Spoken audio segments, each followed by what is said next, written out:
दोस्तों अगर आप भी एक 12th स्टैंडर्ड के स्टूडेंट है तो आपको तो पता चल ही गया होगा कि जस्ट आज से 3 दिन पहले आप लोगों का महाराष्ट्र बोर्ड का 12th स्टैंडर्ड का टाइम टेबल रिलीज कर दिया गया है हमारे महाराष्ट्र बोर्ड की तरफ से। और उसके रिगार्डिंग मैंने डिटेल वीडियो ऑलरेडी बना रखा है कि कौन से दिन कौन सा सब्जेक्ट है। वैसे तो आप लोगों को टाइम टेबल मिल ही गया होगा। तो सबसे इंपॉर्टेंटली जब हमारे पास टाइम टेबल आ जाता है तो अंदर से एक पता नहीं क्यों एक डर महसूस होता है, क्योंकि हमें यह पता चल जाता है कि अब जो समय है वो काउंटडाउन की तरफ बढ़ रहा है, यानी एक एक दिन हमारे लिए बहुत ज्यादा इंपॉर्टेंट हो जाता है। और एक वीडियो जो मैंने आपको बताया था कि जो टाइम टेबल है ऐसा रहने वाला है और उसमें कुछ प्लानिंग भी बताई थी, तो उसमें एक सवाल आपसे पूछा था कि क्या आप लोग को इस टाइम टेबल के ऊपर एक डिटेल एनालिसिस वीडियो चाहिए। तो बहुत सारे बच्चों का कॉमेंट आया था, yes sir I want A detail video. तो आज आपके लिए वही वीडियो मैं लेकर आया हूं जिसमें हम टाइम टेबल को मद्देनजर रखते हुए एक ऐसा स्ट्रैटेजी बिल्डअप करेंगे कि आप लोग आज से ही अगर आप पढ़ाई करोगे तो बहुत अच्छा स्कोर कर सकोगे। तो सबसे पहले क्लियर कट बात बताना चाहता हूं कि यह वीडियो जो है only for science stream student, यानी जो बच्चा 12वीं साइंस में है, फिजिक्स केमिस्ट्री मैथ्स बायोलॉजी जैसे सब्जेक्ट को पढ़ता है वो ये वीडियो जरूर देखे। कॉमर्स के वीडियो के लिए आप थोड़ा सा इंतजार कीजिए। वैसे तो जितने भी अगर 12 कॉमर्स के बच्चे अगर यहां तक आए मुझे देख रहे हैं तो जरूर से कमेंट करना, इसी वीडियो में कमेंट करना। जैसा हम साइंस के लिए बनाते हैं वैसे ही 12वीं कॉमर्स के लिए भी इस चैनल के ऊपर काम होता है। तो मैं कॉमर्स के लिए भी बहुत जल्द, यानी आज ये वीडियो मिल रहा है तो होपफुली एक दिन के अंदर अंदर 12वीं कॉमर्स के लिए भी सेम ऐसे ही एक strategy video analysis time table का आपको मिल जाएगा। लेकिन ये वीडियो फिलहाल में 12वीं साइंस के बच्चों के लिए। तो चलिए वीडियो की शुरुआत करते हैं। तो सबसे पहले अगर आप देखोगे तो जो ये चीज मैं बताने जा रहा हूं ये एक बहुत यूनिक चीज है और ये कैलकुलेशन वाली चीज है। यानी हमारे पास जितने भी दिन बचे हुए हैं उसमें मैं आपको ऐसा एक कैलकुलेशन करके बता दूंगा, एक ऐसा स्ट्रैटेजी बता दूंगा कि आपको एक्चुअल में करना क्या है और प्लानिंग कैसे अपने डेट्स के अकॉर्डिंग करनी है ताकि आपके लिए काम आसान हो जाए। लेकिन अगेन ये वैरी करेगा, अलग अलग स्टूडेंट्स की कैपेबिलिटी अलग होती है, हर एक स्टूडेंट्स का याद करने का तरीका, ग्रास्पिंग पावर, मेमोरी पावर अलग होता है। तो हर स्टूडेंट्स के लिए डिफर करेगा। तो आप लोग अपने अकॉर्डिंगली एक नोटबुक में लिख के या फिर एक चार्ट पेपर में लिख के इसको आप अपने दीवार पे, यानी आपका जो स्टडी रूम है, लिविंग रूम है, उसमें आप चिपका सकते हो ताकि ये जो टाइम टेबल है या फिर ये जो तरीका है वो आपको बाय हार्ट रहे, आपके दिमाग में वो रहे। तो चलिए शुरुआत करेंगे। तो सबसे पहले मैं अगेन बोलना चाहता हूं कि अगर आप मुझसे टेलीग्राम पे नहीं जुड़े हो ज्वाइन कर लेना, लिंक डिस्क्रिप्शन में मिल जाएगा। क्योंकि टेलीग्राम पे हम अक्सर वीडियोस की लिंक भेजते रहते हैं, इंपॉर्टेंट पीडीएफ भेजते रहते हैं और बहुत सारे इंपॉर्टेंट क्वेश्चंस जब हमें एंड मोमेंट पे पता चलते हैं या फिर कुछ भी ऐसा रहता है तो आप लोगों को सबसे पहले शेयर कर दिया जाता है। तो join our Telegram group, free of cost है, कोई टेंशन की बात नहीं। तो लेट्स गेट स्टार्टेड। तो सबसे पहले अगर मैं बात बताऊं कि जो हमारे 12वीं के जो बोर्ड एग्जाम है, अगर आपको पता चली गया होगा ऑब्वियसली, तो हमारा 12वीं का जो बोर्ड एग्जाम है वो शुरू हो रहा है 11 फरवरी से। करेक्ट है, आप लोगों को ये तो पता चल गया होगा कि 11 फरवरी से 2025 का बोर्ड एग्जाम शुरू हो रहा है 12वीं का। हर साल लगभग 21-22 से शुरू होता था, इस साल 10 दिन पहले है। तो आप समझ जाओ कि कितना ज्यादा जल्दी एग्जाम होने वाला है। अब यहां पे मुद्दे की बात करते हैं। तो सबसे पहले मैं स्ट्रैटेजी बात करूं, स्ट्रैटेजी के पहले आपको यह चीज समझना पड़ेगा कि हमारे पास दिन कितने बचे हैं। तो आज ये वीडियो में आपको जो मिल रहा होगा लगभग 25 नवंबर के आसपास या फिर 26 नवंबर के आसपास मिल रहा होगा, ये दोनों में से कोई एक दिन मिल रहा होगा। तो जो भी दिन ये वीडियो आपको मिल रहा होगा, अगर मैं कैलकुलेशन एक मोटा मोटा करके चलूं तो हमारे पास नवंबर में अगर मैं बात बताऊं तो 5 दिन अवेलेबल है। अगर आप देखोगे तो नवंबर में सिर्फ कितना दिन है मेरे पास, 5 दिन अवेलेबल है। दिसंबर में 31 का महीना होता है, 31 दिन पूरा है। जनवरी में 31 दिन पूरा है। फरवरी में 10 दिन है। मैं दिन की बात कर रहा हूं, उसमें आप क्या कर रहे हो क्या नहीं कर रहे हो वो आपके ऊपर है। क्योंकि बहुत सारे बच्चे ऐसे भी कमेंट करेंगे सर दिसंबर और जनवरी, दिसंबर में तो प्रीलिम्स चलेगा, जनवरी में तो हमारे प्रैक्टिकल्स ओरल वाइवा होंगे, तो ये दिन को काउंट क्यों कर रहे हो? भाई दिन तो है ना, अब आप उसको दिन को यूटिलाइज करो या रात को यूटिलाइज करो, ये आपके ऊपर है। तो दिन तो है ना। तो हम कुल मिला के अगर बात करें 11 फरवरी से एग्जाम शुरू होता है, 10 दिन फरवरी को पकड़ूंगा तो कुल मिला के मोटा मोटा 77 डेज है। इसको मैं अप्रोक्सीमेट करूंगा तो मान लो कि मेरे पास 80 दिन है। मान लो मेरे पास 80 दिन है। और आपको पता होगा कि जस्ट 3 या 4 दिन पहले ही हमने एक स्ट्रैटेजी वीडियो आउट किया था 12वीं के लिए, जो कि साइंस एंड कॉमर्स दोनों के लिए कॉमन था, जो कि था लास्ट 80 डे स्ट्रैटेजी वीडियो। तो अगर आपने वो वीडियो नहीं देखा तो प्लीज सबसे पहले वो वीडियो देखना। उसमें जो स्ट्रैटेजी मैंने बात की है वो थोड़ी यूनिक है।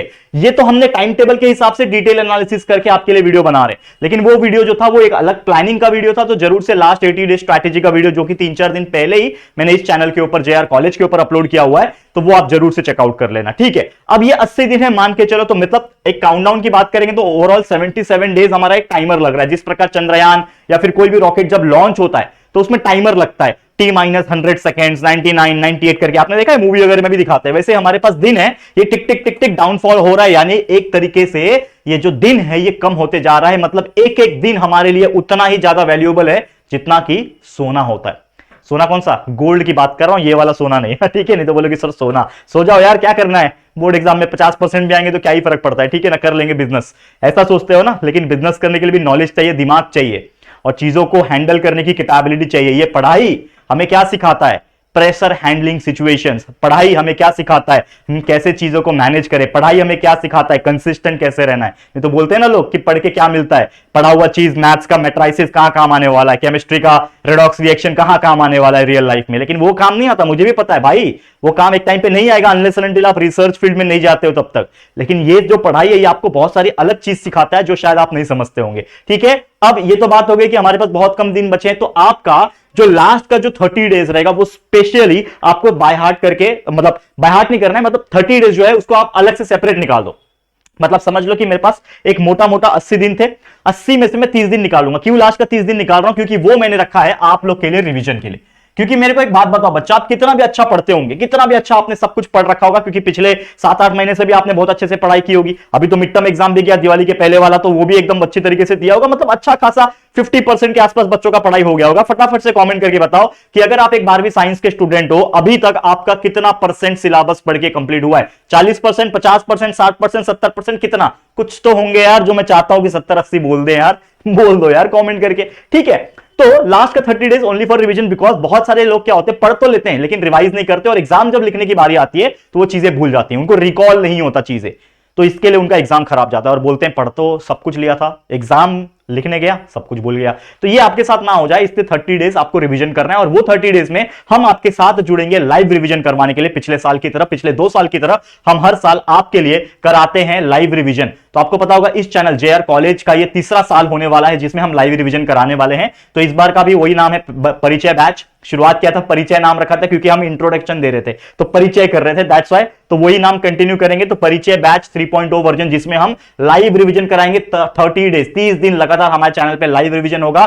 साइंस स्ट्रीम की मैं बात करूं तो फिजिक्स, केमिस्ट्री, मैथ्स, बायोलॉजी जैसे सब्जेक्ट कवर होंगे, और साथ ही में होपफुली हम इंग्लिश का भी आपको कुछ ना कुछ प्रोवाइड करेंगे, तो टेंशन की कोई बात नहीं है। तो लगभग दिसंबर एंडिंग से चीजें शुरू हो जाएगी, तो आप लोग बस पेशेंस बना के रखना और हमें थोड़ा सा सपोर्ट करते रहना, ठीक है। अब आ जाते हैं रियल मुद्दे के ऊपर। तो आ जाता है हमारा 12th का स्ट्रैटेजी नंबर 1 यानी फेज 1। अब फेज 1 क्या है आपके लिए, आज से अभी से सब कुछ त्याग दो।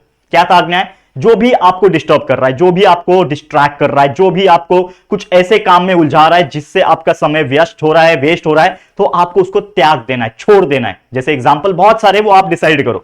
तो आपको लग जाना है अपने काम पे, क्योंकि जैसा मैं हमेशा बोलता हूं कि अब समय आ गया है अंडरग्राउंड होने का। और अंडरग्राउंड होने का मतलब ये नहीं कि आप जमीन खोद के रहने लगो। अंडरग्राउंड होने का मतलब यह है कि सेल्फ एस्टीम आपका इतना स्ट्रांग कर लो कि हर वो चीज को आप मना कर सको जो आपके राह में एक तरीके से रुकावट डाल रहा है। हर वो दोस्त जो बोल रहा है कि चल खेलते हैं, चल घूमते हैं, चल गेम खेलते हैं, क्योंकि वो आपको डिस्टर्ब कर रहा है, तो उसको बोल दे भाई दोस्ती मैं भी निभाता हूं, दोस्त मेरा तू है, मैं तेरा दोस्त हूं और मैं दिल से निभाता हूं दोस्ती, लेकिन ये तू चीज समझ के चल कि मेरा इस साल 12वीं है और ये मेरे लिए सबसे इंपॉर्टेंट फेज है, और इसमें तू प्लीज मेरा सपोर्ट कर, ना कि मुझे डिस्टर्ब कर। और वो अगर बोलेगा कि यस तू पढ़, मैं तेरे को डिस्टर्ब नहीं करूंगा, या फिर तेरा एग्जाम में मैं तेरे को हेल्प करूंगा, जो भी है, तो समझ जाना कि वो आपका पक्का दोस्त है। और वो बोलेगा ना क्या तू मेरा दोस्त नहीं है, क्या तू मेरे साथ खेल नहीं सकता, क्या अरे 10 मिनट खेल ले, आधा घंटा खेल ले, अगर वो ऐसा बोल रहा है ना, तो समझ जाना कि यार वो आपका ना दोस्त नहीं है, वो बस आपके साथ जुड़ा हुआ है ताकि उसका टाइम पास हो सके। तो ये बहुत कड़वी बात मैंने बोली है, मेरे साथ हो चुकी है ये चीज, इसके लिए मैं आपके सामने बात रख रहा हूं, ठीक है, समझ में आ गया, ओके। अब जैसे मैंने बोला अंडरग्राउंड होना है, तो हर वो चीज को मना कर दो, आज से ही काम पे लग जाओ। अब पहला चीज क्या करना है, फेज 1 में आपको सिर्फ और सिर्फ पढ़ाई करना है, पढ़ते रहना है, पढ़ते रहना है, पढ़ते रहना है, इतना पढ़ना है कि हर दिन आप लगभग 7-8 घंटा पढ़ाई करो। आज से, अभी से, जितना भी दिन है हमारे पास, 7-8 घंटा पढ़ाई करना है। और इसमें मैंने क्या बोला, सबसे इंपॉर्टेंट सिलेबस कंप्लीट करो, यानी आपको इतना अच्छे तरह से पढ़ना है कि सिलेबस आपका पढ़ के कंप्लीट हो जाए। अब लेकिन ये जो फेज 1 जो मैंने बोला है, स्ट्रैटेजी 1, फेज 1 जो है, इसमें दिन कितना देना है, तो इसमें दिन देना है जो आपने डिसाइड किया था, यानी मेरे पास आज 80 दिन है, उसमें से 30 दिन माइनस करना, यानी मेरे पास सिर्फ कितने दिन है, मेरे पास अगर मैं ईमानदारी से बात करूं तो मेरे पास ओनली 50 डेज है पढ़ने के लिए, सिलेबस कंप्लीट करने के लिए। मोटा मोटा बात कर रहा हूं, वैसे प्रिसाइजली बात करूं तो सिर्फ 47 डे ही है, लेकिन हम 77 को 80 मान के चल रहे हैं, इसके लिए मैं 50 डे बता रहा हूं। और सब्जेक्ट्स कितने हैं, साइंस के स्टूडेंट हो तो फिजिक्स है, केमिस्ट्री है, मैथ्स है, बायोलॉजी है, इंग्लिश है, ये 5 सब्जेक्ट तो होंगे।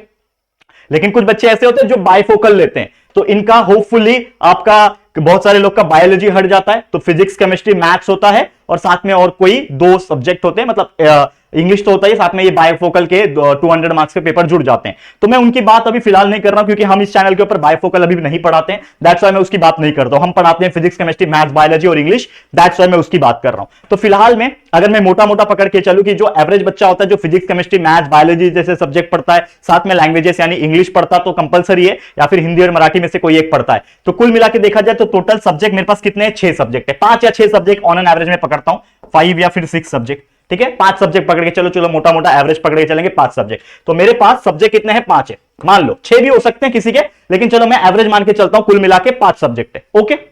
अब ये जो 5 सब्जेक्ट है आपको कितने दिन में पढ़ना है? 50 दिन में। मतलब मेरे पास एक सब्जेक्ट पढ़ने के लिए मोटा मोटा ऑन एन एवरेज कितने दिन है? 10 दिन है, करेक्ट है। अगर मेरे पास 5 सब्जेक्ट पढ़ने के लिए 50 दिन है, तो एक सब्जेक्ट के लिए मेरे पास कितने हैं? 10 डेज। तो एक सब्जेक्ट 10 दिन में आपको कंप्लीट करना है, करेक्ट। अब ये 10 दिन में कंप्लीट कैसे होगा? चैप्टर्स कितने हैं उसको भी देखना पड़ेगा, और मैं टाइम टेबल बताता हूं। तो सबसे पहले टाइम टेबल बताता हूं मैं आप लोग को। अगर बच्चों ने देख लिया टाइम टेबल तो बहुत अच्छी बात है, लेकिन ये टाइम टेबल है मैंने अपने हाथ से रफली लिखा हुआ है, वैसे डिटेल टाइम टेबल वीडियो मैंने ऑलरेडी 3 दिन पहले अपलोड कर दिया है। तो मान लो आप 12वीं साइंस के स्टूडेंट है, तो आपको पता है 11 तारीख से आपका पेपर चालू हो रहा है। तो 11 फरवरी से इंग्लिश है, 12 फरवरी से हिंदी है, 13 फरवरी से मराठी है, 17 फरवरी से फिजिक्स है, 20 फरवरी को केमिस्ट्री है, 22 को मैथ्स है, 27 को बायोलॉजी है। इस प्रकार से डाला है। नीचे बायोफोकल आ जाएगा, जो भी डेट रहेगा 27 के बाद का वो बायोफोकल वाले ऐड कर लेना अपने हिसाब से, क्योंकि मैं अभी फिलहाल बायोफोकल पे फोकस इसलिए नहीं कर रहा हूं क्योंकि हम नहीं पढ़ा रहे उसको, ठीक है। अब जैसा मैंने बोला कि ये चीज बता दिया, अब मैं मान लो चैप्टर्स बताता हूं आपको, कि आपको पता है फिजिक्स में 16 चैप्टर है। मान लो हमारे पास एक सब्जेक्ट को पढ़ने के लिए मोटा मोटा 10 दिन है, तो मेरे को 10 दिन एवरेज पकड़ के चलना है हर चीज के लिए। तो फिजिक्स जो है 16 चैप्टर, अब 16 चैप्टर में से हो सकता है आपने 3-4 चैप्टर तो पढ़ा होगा ना, तो जो भी है वो आपको इतना बेहतरीन तरीके से करना पड़ेगा कि जो मैंने पढ़ लिया है उसके अलावा जो भी चैप्टर्स बच गए हैं इस 10 दिन में मुझे कंप्लीट करने हैं। तो मान लो कि मैं फिजिक्स के लिए दे रहा हूं कितना दिन बच्चा? 10 दिन दे रहा हूं, ठीक है। केमिस्ट्री 10 दिन, ठीक है। मैथ्स 10 दिन, 15 चैप्टर है मैथ्स में, 10 दिन में बोलूं तो कम पड़ेगा, लेकिन तो हमारे पास कोई ऑप्शन नहीं है, 10 दिन देना ही पड़ेगा। बायोलॉजी 10 दिन, तो ये हो गया कुल मिला के मेरे पास 40 दिन। ये कितना हो गया? 40 दिन। और फिर भी मेरे पास 2 सब्जेक्ट बचते हैं, जो कि है इंग्लिश, तो इंग्लिश के लिए मैं 5 दिन दे सकता हूं, ठीक है। और हिंदी और मराठी जैसे सब्जेक्ट के लिए 5 दिन दे सकता हूं। लेकिन जो समझदार व्यक्ति होगा वो बोलेगा कि सर इंग्लिश और हिंदी मराठी के लिए जो भी सब्जेक्ट है आपका, इसको 5-5 दिन देना मुझे लग रहा है बहुत ज्यादा हो गया। तो मैं क्या करूंगा? थोड़ा सा स्मार्ट खेल खेलूंगा यहां पे, यही मेरा स्ट्रैटेजी है। यहां पे मैं थोड़ा स्मार्ट खेल ये खेलूंगा कि यहां पे जो 10-10 दिन हमने यहां पे दे रखे हैं, इसमें से मैं थोड़ा सा बढ़ा देता हूं अकॉर्डिंग टू माय विल। हो सकता है आपका फिजिक्स बहुत ज्यादा कमजोर सब्जेक्ट हो, तो आप इसको ज्यादा टाइम दो, आप इसको दे दो 13 डे। हो सकता है ना फिजिक्स आपका बहुत ज्यादा स्ट्रांग हो, माफ करना वीक हो, तो आप 13 दिन दे दो। और हो सकता है आपका बायोलॉजी बहुत मजबूत हो, और बायोलॉजी आपने धकाधक एकदम पढ़ के बाय हार्ट करके रखा हुआ है, हर चैप्टर आपको आता है, या फिर मान लो 50% चैप्टर आपने पढ़ रखा है, तो बायोलॉजी जो 15 दिन है इसको मैं सिर्फ 9 दिन दूं, 15 चैप्टर को सिर्फ 9 दिन है, चल जाएगा काम। और मान लो कि मैथ्स जैसे सब्जेक्ट मेरे को थोड़ा ज्यादा टाइम चाहिए, 15 चैप्टर, तो मैं इसको 11 दिन दे दूं और इसको मैं 12 दिन दे दूं।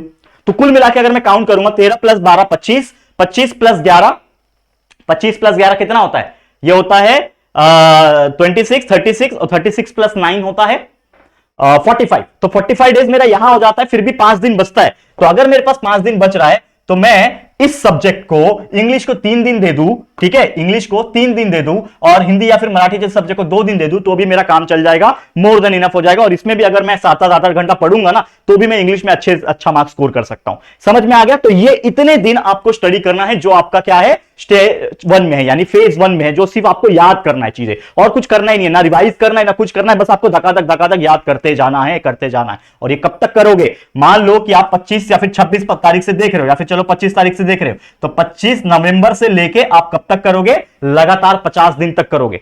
तो 25 नवंबर से 25 दिसंबर 30 दिन होता है, ठीक है। उसके बाद और 20 दिन और जोड़ना है, ठीक है, मतलब 15 जनवरी, लगभग 15 जनवरी तक आप ये काम करोगे, ठीक है। समझ में आ रहा है? 15 कैसे हो गया? सॉरी, 10 जनवरी, माफ करना मुझे, 10 जनवरी तक आप ये काम करोगे, 10 जनवरी तक आप ये काम करोगे, इसके अलावा कुछ काम नहीं करोगे। इसमें सिर्फ और सिर्फ आप क्या करोगे? स्टडी करोगे। अब अकॉर्डिंग टू यू थोड़ा बहुत चेंजेस कर लेना, ठीक है। अब आ जाते हैं रिवीजन पे। इसके बाद आप क्या करोगे? जैसे 10 जनवरी हो गया, फिर रिवीजन पे आओगे। अब रिवीजन क्या है हमारा? देखो यहां पे ध्यान से, एक और चीज देखना, बहुत इंपॉर्टेंट चीज है। कहां गया? Revision phase 2। अब आ जाओगे फेज 2 पे, स्ट्रैटेजी 1 फेज 1 खत्म, अब फेज 2 पे आ जाए जिसमें आपको जो चीज पढ़ लिया है आपने उसको रिवाइज करना पड़ेगा, नहीं तो भूल जाओगे। तो यहां पे हमारे पास 30 डेज जैसे मैंने बोला कुल मिला के रिवीजन करने के लिए मिलेंगे, और इसमें आपको जी जान लगा देना है। तो जो भी आपका 5 या 6 सब्जेक्ट है उसके हिसाब से दिन डिवाइड करो, तो 30 दिन है। तो मान लो कि फिजिक्स, केमिस्ट्री, मैथ्स, बायोलॉजी इन सभी को अच्छे दिन चाहिए। 16 चैप्टर फिजिक्स का जो हमने पढ़ रखा है उसको रिवाइज अगर करना है, मान लो चलो बहुत बच्चे ऐसे होते हैं जो 16 के 16 चैप्टर नहीं पढ़ते, मान लो 16 में से फिर भी आपने अगर 14 भी पढ़ा होगा तो हर दिन में 2 चैप्टर तो आप इजीली रिवाइज कर पाओगे, कोई दिक्कत की बात नहीं है। तो फिजिक्स को आप 7 दिन अगर दे देते हो, केमिस्ट्री को भी 7 दिन दे देते हो, ठीक है, तो ये 14 दिन यहां पे हो जाते हो। मैथ्स को मुझे लगता है कि बहुत ज्यादा समय चाहिए होता है, तो मैं इसको अगर मैं बात करूं तो ज्यादा दिन देना चाहूंगा, तो इसको मैं 8 दिन देता हूं, ठीक है। बायोलॉजी को मैं थोड़ा कम दिन दे सकता हूं, 6 दिन मोर देन इनफ हो जाएगा। तो 7 7 14 6 कितना होता है, 7 7 14 प्लस 6 20 प्लस 8 28, और इंग्लिश को मैं 2 दिन दे दूंगा फिर से रिवाइज करने के लिए। तो यहां पे भी कुल मिला के कितने हो जाते हैं मेरे, 30 डेज कंप्लीट हो जाते हैं। और ये 30 डेज में क्या कर रहा हूं मैं, सिर्फ और सिर्फ रिवीजन कर रहा हूं, जो पढ़ा हुआ है उसको बाय हार्ट कर रहा हूं, वापस से रिवाइज कर रहा हूं और प्रैक्टिस करके ले रहा हूं। देखो यार ये चीज होगा, और ये कितना करना है, ये करना है आपको लगभग एक एक दिन में 8 घंटा 9 घंटा आपको ये चीज करना है, क्योंकि आप कोई छोटा मोटा 5वीं 6वीं 10वीं का एग्जाम नहीं लिख रहे हो, आप 12वीं का बोर्ड एग्जाम लिख रहे हो। ये चीज हैबिट होनी चाहिए। आज से 5 साल के बाद आपने इंडस्ट्री में काम कर रहे होंगे, वहां पे 8 10 10 घंटा जॉब होता है, तो कैसे काम करोगे। तो ये तो आपको घर पे बैठ के अपने आराम से रिलैक्स में आपको पढ़ना होता है। सोचो रियल लाइफ सिचुएशन क्या होगी, कुछ लोग ट्रैवल करके जाते हैं, मैं मुंबई में रहता हूं, लोकल ट्रेन में मैं भी ट्रैवल करके जॉब पे जाता था, ठीक है। I was a supervisor, I was a engineer, automobile engineer था मैं, तो मैं उधर पे जॉब करता था पनवेल जाके, बोलते ना कल सुबह पनवेल निकलना है, मेरा भी वही हालत था। मैं बोईसर से ट्रैवल करता था पनवेल, एक साइड 4 घंटा लगता था, 4 घंटा जाना 4 घंटा आना, मेरी 8 घंटे की जॉब होती थी। 16 घंटा I was in working condition and सिर्फ 6 घंटा सोता था, और 2 घंटा जो था मेरा एक्स्ट्रा करिकुलर, यानी वॉशरूम जाना, खाना पीना, जो घर पे आने के बाद जो होता था। वो सोचो मेरा टफ सिचुएशन था एक टाइम पे। लेकिन चलो उसके बाद चीजें बदली, मैं फुल टाइम टीचिंग में आया, यूट्यूब पे आया, बहुत सारी चीजें चेंज हुई। मैं क्या क्या बता सकता हूं आपको, कभी फुर्सत में बात करेंगे आफ्टर द बोर्ड एग्जाम, या फिर बीच में कभी मौका मिलेगा लाइव लेंगे, या फिर कभी हम ऐसे डिस्कशन कर रहे होंगे। तो ठीक है, ये क्यों बता रहा हूं, ताकि आपको मैं प्रेरित कर सकूं। ठीक है, समझ में आ रहा है बच्चा। चल अब ये तो बात हो गई, अब मैं आता हूं एक रियल चीज सिचुएशन पे। अब आप बोलोगे सर मेरे पास इसके अलावा भी और टाइम है क्या, तो यस टाइम है। कुछ बच्चे स्मार्ट होंगे तो वो गैप्स का इस्तेमाल करेंगे, और मैं हमेशा बोलता हूं गैप्स इज वेरी इंपॉर्टेंट। तो हम आ जाते हैं गैप्स पे, ठीक है। गैप्स किधर गया, ये वाला है गैप्स। जैसे मैंने बताया हमारा ये टाइम टेबल है, तो ये क्या है, गैप्स दे रहा है हमें। कैसे, अब देखो मान लो कि आपका जो पहला पेपर होगा इंग्लिश, तो 11 फरवरी तक आपका, 11 फरवरी को आपका इंग्लिश का पेपर शुरू हो रहा है। तो उसके पहले जो आपने रिवीजन किया, कौन सा वाला रिवीजन, देखो ये वाला रिवीजन, ये जो रिवीजन किया आपने, कहां गया भाई, आगे गया क्या, हाँ, ये रिवीजन जो किया, तो इसमें जो इंग्लिश किया वो लास्ट में रखना है। मतलब इसका जो टाइमिंग है, ये जो टाइमिंग है, ये क्या है आपका 10 जनवरी से लेके ये 10 फरवरी तक का टाइम है ना आपको रिवाइज करने का। तो 10 फरवरी का जो 9 और 10 तारीख था, 9 तारीख और 10 तारीख जो था, ये आपका क्या रहेगा, ये इंग्लिश रहेगा, ये लास्ट में, ताकि फ्रेश जब आपका 11 तारीख आए तो वो तो इंग्लिश का ही पेपर रहेगा। तो इस तरह से आपको दिमाग लगाना है, समझ में आ गया। इस तरीके से आपका दिमाग जो है वो चलना चाहिए। ओके, अब फिर से आ जाते हैं टाइम टेबल पे। तो इंग्लिश से अगर आप देखोगे, ये हिंदी वाले सब्जेक्ट में, देखो ध्यान से सुनना इस चीज को, मैं बहुत मजेदार तरीके से बता रहा हूं, ठीक है, ध्यान देना। एक चीज और ध्यान देना, इंग्लिश से हिंदी में आओगे तो मेरे पास कोई गैप नहीं है, तो मतलब नो गैप, कोई गैप नहीं है। तो मतलब हिंदी को, अगर किसी का हिंदी होगा, जो भी 12वीं में है जिसका हिंदी होगा, तो हिंदी को थोड़ा पहले से पढ़ के रखना और रिवीजन भी अच्छे से करके रखना, ताकि जब आज पेपर दे के आओगे और कल ही हिंदी का पेपर देना है, तो आज बहुत ही कम, यानी 7-8 घंटे ही मिलने वाले हैं रिवाइज करने के लिए। फिर अगर कोई बच्चा इंग्लिश से सीधा मराठी दे रहा होगा, ठीक है ना, कोई बच्चा अगर इंग्लिश से, ये तो नो गैप है, ठीक है, लेकिन कोई बच्चा इंग्लिश से सीधा मराठी दे रहा होगा, तो उसके लिए 1 दिन का गैप है, क्योंकि इंग्लिश के बाद मराठी होगा, हिंदी तो होगा नहीं। जो बच्चा मराठी लिया होगा, तो 1 दिन का गैप है, तो थोड़ा बहुत पहले से पढ़ के रखना, और जितना हो सके ये मराठी का जो 1 दिन गैप है, इसमें रिवीजन पे फोकस कर लेना, मोर देन इनफ हो जाएगा। तो ये तो बात हो गई। लेकिन अब एक्चुअल जो पेपर है हमारा 13 से 17, 14, 15, 16, यानी 3 दिन आपको फिजिक्स में गैप मिल रहा है। मतलब इतना सब आपको, जो 10-12 दिन हमने 13 दिन फिजिक्स का दिया, प्लस 7 दिन 8 दिन हमने इसका दिया, रिवीजन का दिया, उसके अलावा भी आपको 3 दिन मिलता है एग्जाम के पहले, जो कि आपको डबल रिवीजन का मौका देगा। तो ये एक कॉन्सेप्ट है डबल रिवीजन का, जो कि बच्चे नहीं करते हैं अक्सर, या फिर प्लान नहीं कर पाते, तो इस डबल रिवीजन पे फोकस कर लेना। उसके बाद फिजिक्स और केमिस्ट्री के बीच में देखोगे तो ज्यादा दिन नहीं, 18-19, यानी 2 ही दिन का गैप है, ठीक है। ये सब क्या बता रहा हूं मैं, गैप्स बता रहा हूं, ठीक है, गैप्स कितने हैं। उसके बाद 20 से लेके 22 तक एक दिन का ही गैप है, किसके लिए, मैथ्स के लिए। तो मैथ्स को आपको ज्यादा प्रैक्टिस करके रखना पड़ेगा पहले से ही, जो भी टाइम था उसको आप बढ़ा सकते हो, कम कर सकते हो according to this gaps. And maths और बायोलॉजी के बीच में अगर आप देखोगे तो 23, 24, 25, 26 यानी 4 दिन, हर बार की तरह यार 4-5 दिन मिलता ही है, बायोलॉजी के मजे होते हैं, तो बायोलॉजी का टाइम थोड़ा कम कर सकते हो तो भी चलेगा। तो कुल मिला के अगर मोटा मोटा मैं टोटल बात करूं, देखो यहां पे मैंने टोटल डेज लिख के रखा है, कुल मिला के तो मेरे पास कितने चीजें मिल जाती है। देखो यहां पे ध्यान से, अब मजा आएगा आपको ये चीज समझने में। फिजिक्स का मैंने पढ़ने के लिए जो फेज 1 का सिर्फ स्टडी करने के लिए टाइम दिया था 13 दिन, ठीक है, 13 दिन दिया था।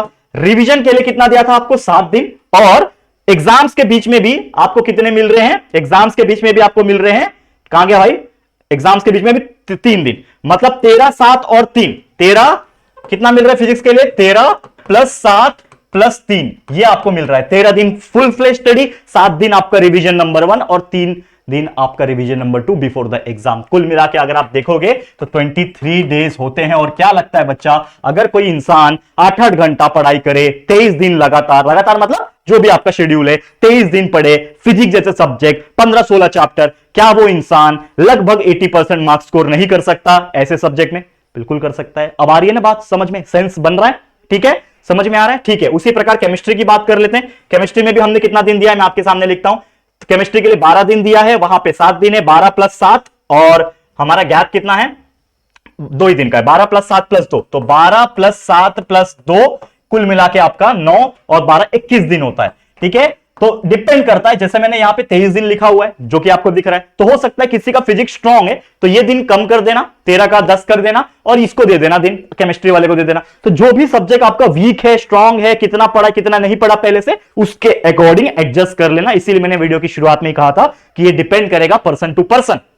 समझ में आ गया। मैथ्स जैसे सब्जेक्ट की बात कर लेते हैं, तो मैथ्स का कुल मिला के हमने 11 दिन पहले दिया था, 11 के बाद हमने बाद में दे दिया 8, 11, 8 और गैप कितना है, 1 दिन, 11, 8 और 1, तो कम है देखा जाए तो, 11 + 8 + 1, तो कुल मिला के होते हैं 20 दिन। तो आप इसको थोड़ा सा बढ़ा सकते हो या फिर कम कर सकते हो अकॉर्डिंग टू योर एबिलिटी, ठीक है। बायोलॉजी की मैं बात कर लूं तो बायोलॉजी अगर आप देखोगे तो हमने पहले दिया था 9 दिन, उसके बाद दिया 6 दिन, 9, 6 और गैप कितना है 4, 9, 6 और 4, तो 9 + 6 + 4, ये बाजी मार गया क्योंकि इसमें 4 दिन हम लोग को गैप दे रहा है, तो 4 + 6 रिवीजन नंबर 2 और ये पूरा पढ़ना, तो ये कुल मिला के आपका कितना हो जाता है 10 और ये 19 दिन होता है बायोलॉजी का। और जो भी इंग्लिश है उसको भी अगर मैं समझ लूं तो इंग्लिश के लिए भी हमने वहां पे 3 दिन दिया था, बीच में हम लोग ने 2 दिन दिया और गैप है हमारा, वैसे तो कोई गैप नहीं है लेकिन क्योंकि इंग्लिश पहला ही पेपर तो गैप तो है नहीं, तो कुल मिला के 5-6 दिन होते हैं, जो भी है 5-6 डे होते हैं। ये मुझे लगता है मोर देन इनफ हो जाता है बच्चा, अगर आप ईमानदारी से लास्ट के अच्छे से दिन में अच्छे से पढ़ाई कर लोगे तो देखो कुल मिला के इतने दिन मिल रहे हैं। और क्या लगता है यार, जो हमने प्लानिंग किया है उसके हिसाब से अगर हम फुल फ्लेश तरीके से पढ़ाई करें, जो चीज पढ़ना है हमें उसके ऊपर फोकस करें, लास्ट के प्रीवियस ईयर के 5-6 क्वेश्चन पेपर को धकाधक सॉल्व करें, सब चीजों को पढ़ के ले लें, तो क्या लगता है यार 80% लाना कोई बहुत बड़ी बात हो जाएगी? कितने % सोच रहे हो वैसे, ईमानदारी से बता देना। कोई बड़ी बात हो जाएगी 80% लाना, और बहुत ज्यादा 90-95 भी ला सकते हो, कोई दिक्कत की बात नहीं है। लेकिन जो हम सोच रहे हैं कि मुझे IITs जाना है, मुझे कोई JEE या फिर CET नीट जैसे एग्जाम क्लियर करने, तो उसका क्राइटेरिया होता है 50-60% का, तो वो तो क्रैक करना है ना। तो क्या लगता है ये नहीं हो पाएगा? हो पाएगा, बस अपने आप पे बिलीव करना, डेफिनेटली वो चीज पॉसिबल है। समझ में आ गया? तो बस दोस्तों आज के लिए इतना ही। इसी के साथ ये वीडियो को मैं एंड करता हूं। काफी बड़ा ये वीडियो हो गया है, लेकिन पूरा एनर्जी मैंने अपना डाल दिया है, पूरा प्लानिंग और पूरा दिमाग मैंने लगा दिया है हर चीज को कैलकुलेट करने में, और उम्मीद करता हूं ये चीज आपको बहुत ज्यादा बेनिफिट करेगा। तो प्लानिंग बना लेना और मुझे फोटो भेजना इंस्टाग्राम पे कि आपने चार्ट पेपर पे प्लानिंग अपना बना रखा है अगले आने वाले 80 दिन का। तो 80 दिन का प्लानिंग बनाओ, फोटो खींचो चार्ट पेपर पे बना के या फिर कहीं पे दीवार पे चिपकाओ। 3 महीने तक वो फोटो हिलना नहीं चाहिए आपकी दीवार से। जब भी ध्यान भटकेगा आपका ध्यान उस पर जाना चाहिए और आपके अंदर मोटिवेशन आ जाएगा। तो कमेंट करना, साथ ही में उसका फोटो मुझे इंस्टाग्राम पे टैग करना। इंस्टाग्राम का लिंक मुझे मेरा डिस्क्रिप्शन में दिया हुआ है, फॉलो भी कर लेना। ठीक है, चलो आज के लिए इतना ही। वीडियो पसंद आया तो लाइक करना, शेयर करना अपने दोस्तों के साथ, और अगर पहली बार आया चैनल पे तो फटाफट से हमारे चैनल को सब्सक्राइब कर देना। ठीक है दोस्तों, तो चलो फिर जल्दी मिलेंगे एक और नई वीडियो में। तब तक के लिए thank you and good bye.